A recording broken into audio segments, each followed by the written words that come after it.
Så er det guitar 2 i Shackles.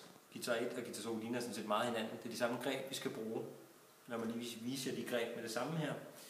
Det er power akkorder, som starter her på starter på E-strengen, går vi ned på 5. bånd, sætter pegefingeren der.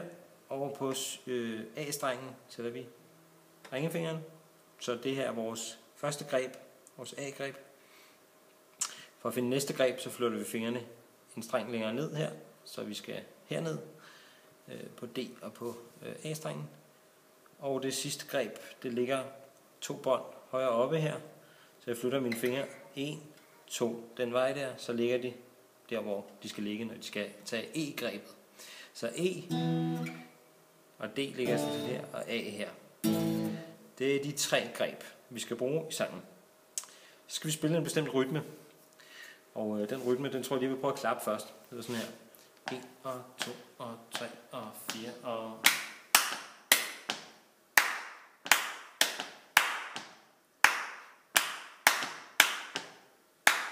Går kun over en takt. Prøv den igen. 1 og 2 og 3 og 4 og... 4.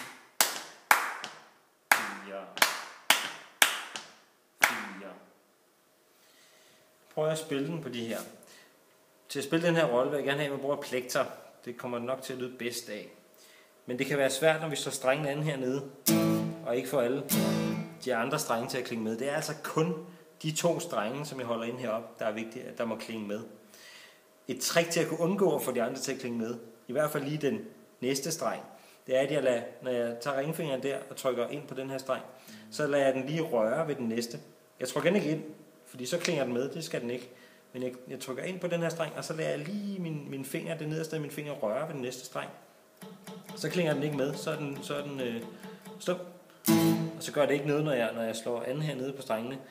Så skal jeg bare prøve at undgå at ramme de næste strenge. Der kan man så som et yderligere trick lade sin pegefinger lidt casual ligge hen af de lyse strenge, uden at trykke dem ind igen. Den ligger bare og hygger sig ovenpå dem. Så nu kan jeg faktisk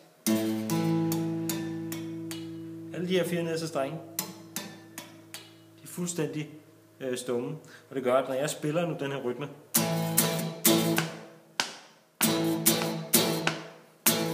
så gør det ikke noget, hvor mange strenge jeg rammer, fordi det er kun de her 2 strenge, der klinger. Og noget tilsvarende kan man altså gøre på de andre greb her. Jeg lader så pegefingeren lige røre den dybe E-streng, og det samme gør jeg selvfølgelig hernede. Og rytmen lyder sådan her. 1 og 2 og 3 og 4.